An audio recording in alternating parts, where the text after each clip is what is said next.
65 इमारतीच्या कारवाई संदर्भात आज स्थानिक रहिवासी त्याचबरोबर शिवसेनेचे कार्यकर्ते पदाधिकारी यांची मुक्तागिरीवर उपमुख्यमंत्री एकनाथ शिंदे यांच्या दालनात बैठक आहेत आणि यासाठीच आज सकाळपासूनच जे रहिवासी आहेत ते ट्रेनचा प्रवास करत बसचा प्रवास करत त्याचबरोबर खाजगी वाहनाने मुक्तागिरीपर्यंत पोहोचत आहेत। मी सध्या उभा आहे डोंबिवलीच्या कोपर परिसरात आणि या ठिकाणी आपण पाहू शकतो या ठिकाणी माजी नगरसेवक संजय पावशे जे आहेत यांचं हे शिवसेना शाखा आहे आणि या शाखेमध्ये त्यांच्या कार्यालयामधनं काही रहिवासी जे आहेत ते आता मुंबईच्या दिशेने निघत आहेत। आपण पाहू शकता या ठिकाणी सगळे रहिवासी असतील कार्यकर्ते असतील त्याचबरोबर पदाधिकारी या ठिकाणी एकत्र आलेले आहेत। आपल्यासोबत बोलण्यासाठी संजय पावशे स्वतः आहेत।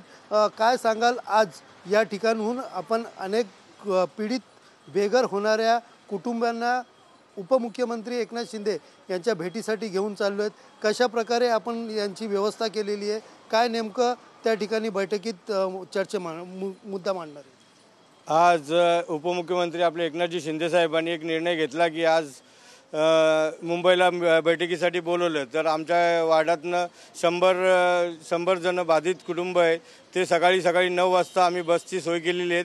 जे बसने गेले बसच्या व्यतिरिक्त कोणी रेल्वेने गेले, कोणी आपल्या खाजगी वाहनाने गेले आणि आज आम्हाला असं वाटतं की उपमुख्यमंत्री म्हणजे आपले माजी मुख्यमंत्री आहे त्यांचा निर्णय असतो तो एकदम असा लोकांच्या बाजूने असतो। ते सामान्यांचे नेते आहेत, त्यांनी सांगितले कोणालाही बाधित होऊन देणार नाही, त्यांना स्वतःचं घर कसं भेटेल आणि त्यांची पर्यायी व्यवस्था झाल्याशिवाय आपण त्यांना काय करू शकत। 10वी ते 12वी मुलांची परीक्षा चालू आहे, त्यामुळे हा प्रकरण कसा आपल्याला जनतेच्या बाजूने त्याचा निकाल होईल असं त्यांना बघायचं आहे आणि या 2 वाजता त्यांनी आम्हाला बैठकीला बोलवले आहे।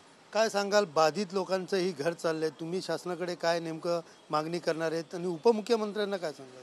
आम्ही उपमुख्यमंत्री साहेबांना कारण ते सुद्धा गरिबीतूनच वरती आलेले आहेत, घर घेताना काय अवस्था होते माणसाची हे त्यांना माहीत आहे आणि त्यामुळे ते आमची व्यथा नक्कीच जाणून घेतील आणि जे काही बाधित कुटुंब आहेत त्यांचं पुनर्वसन केल्याशिवाय ते राहणार नाही अशी आम्हाला खात्री आहे आणि आम्ही तीच मागणी उपमुख्यमंत्री एकनाथ शिंदे साहेब यांच्याकडे करणार आहे की आमची जे काही बाधित होणारी कुटुंब आहोत याचं पुनर्वसन तुम्ही केलंच पाहिजे, कारण घर हे माणसाचं अस्तित्व आहे आणि तो जाणार तरी कुठे। बँकेतनं लोन घेतलेत, हप्ते भरतोय आणि आपलं घर तुटतंय, काय भावना आहेत आणि तुम्ही काय मांडणार आहात? आम्ही दागिने विकले, जमिनी विकल्या, घर सगळं विकलं, घरदार जे आमच्या कंपनीतून आम्हाला जे काही मिळालं होतं ते पण आम्ही विकलं आणि घरं घेतली। आज घरं तोडतायत, आमच्या मुलाबाळांनी नातवंडांनी कुठे जायचं, मुलांच्या परीक्षा चालू आहेत, काय करायचं आम्ही सांगा। हे मुख्यमंत्री माजी मुख्यमंत्री आता आहेत ते आमच्यासाठी काहीतरी करतील अशी आम्ही आशा बाळगतोय। धन्यवाद। घरावरती हातोडा पडणार आहेत, एक वेगळी भीती आहे, काय तुमच्या भावना आहेत? आज घर घेण्यासाठी आमच्या मुलांनी बँकेकडून लोन घेतलेलं आहे। आज त्याने 20-25 लाख रुपये लोन घेतले, 30-35 हजार रुपये हप्ता आहे। परंतु आता हे जर आमचं घर बाधित झालं तर आम्ही आज 6 माणसाचं कुटुंब कुठे जायचं? तरी माजी मुख्यमंत्री आणि आताचे उपमुख्यमंत्री यांनी याचा विचार करून हे बाधित कुटुंब न होणे याच्यावर लक्ष देणे, कारण हे ज्यावेळी बिल्डिंग बांधल्या त्यावेळी तुमचंच प्रशासन होतं, त्यांनीच मान्यता दिली, सगळं लाईट दिलं, आम्हाला पाणी दिलं, सगळ्या सुविधा पुरवलेल्या, आता तोडायला येत आहेत, हे आम्हाला सहन होणार नाही। एकंदरीत बाधित कुटुंबाचं एकच म्हणणं आहे, कुठेतरी उपमुख्यमंत्री असतील मुख्यमंत्री असतील यांच्याकडनं आम्हाला दिलासा हवा।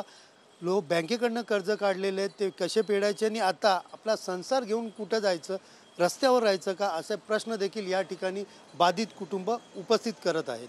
मात्र आज दुपारच्या बैठकीत काय निर्णय होतो याकडे सगळ्यांचं लक्ष लागलं आहे। कॅमेरा पर्सन गणेश रहाटेसह सुनील जाधव, TV9 मराठी, डोंबिवली।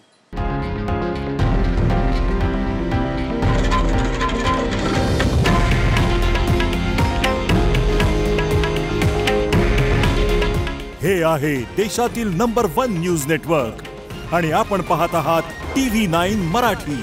काळजी तुमची, हित महाराष्ट्राचं।